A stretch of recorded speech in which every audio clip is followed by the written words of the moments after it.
Bienvenue à tous dans la cuisine à tonton. Aujourd'hui, petite recette de crêpes pour une ou deux personnes, soit environ 10 crêpes. Allez, c'est parti. On va commencer par ajouter 187 g de farine fluide, ça évite un petit peu les grumets.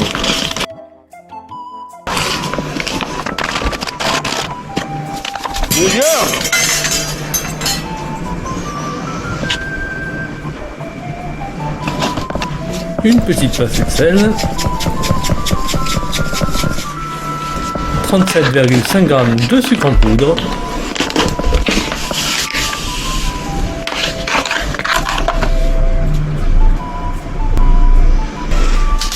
un petit sachet de sucre vanillé, de Madagascar c'est toujours mieux,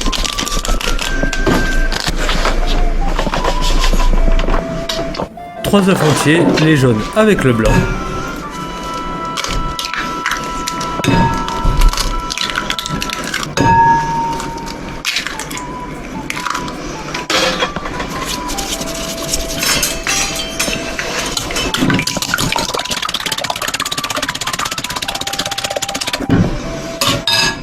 ensuite un demi-litre de lait,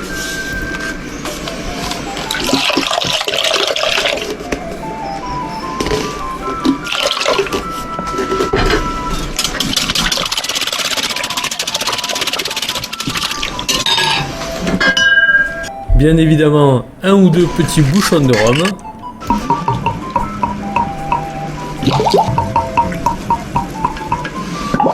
c'est de la merde.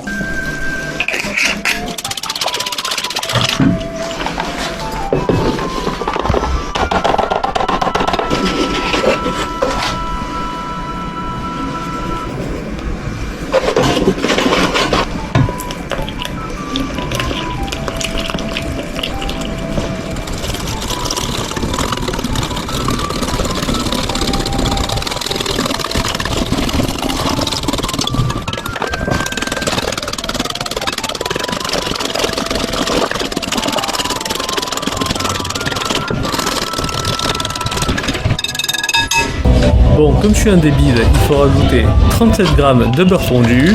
Normalement, il faut le faire avant, mais moi je le fais maintenant.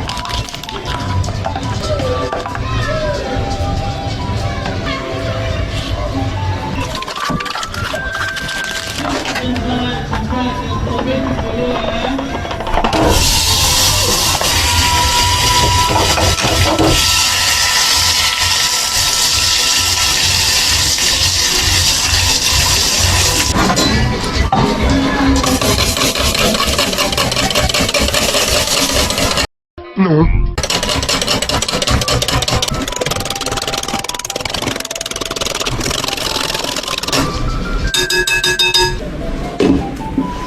Après 1 heure de repos, voilà, c'est prêt.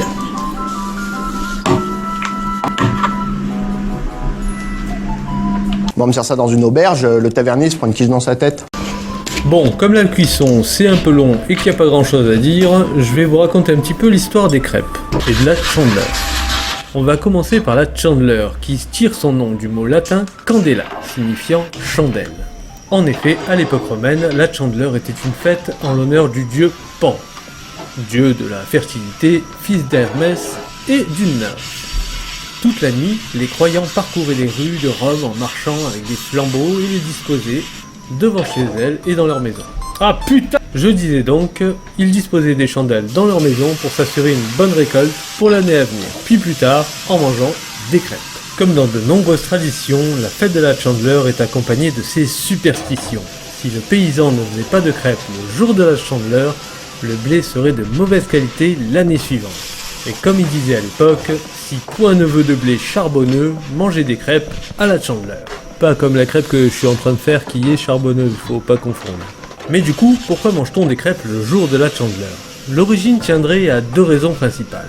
Les crêpes, par leur forme ronde et de couleur dorée, figuraient le retour du soleil attendu en cette fin d'hiver. Et leur confection, à partir des restes de la farine de l'année précédente, sera un symbole de prospérité pour l'année à venir.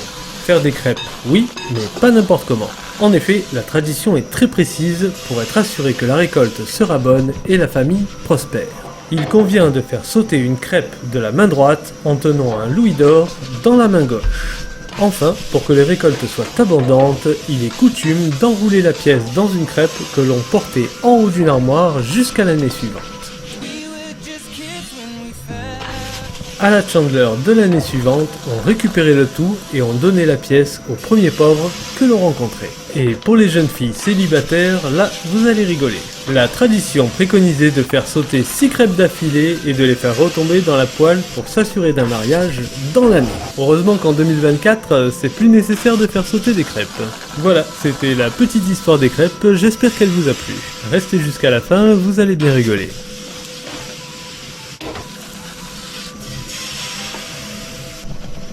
Regardez, je vous montre un peu comment les hommes font sauter des crêpes. C'est le pire but contre son camp qui pouvait arriver. C'est nul. Je vois bien que c'est coincé.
Petit rappel, pour cette recette, vous aurez besoin de 187,5 g de farine, un demi-litre de lait, 3 œufs, un sachet de sucre vanillé, 37 g de sucre, une pincée de sel, 37 g de beurre et un ou deux petits bouchons de rhum.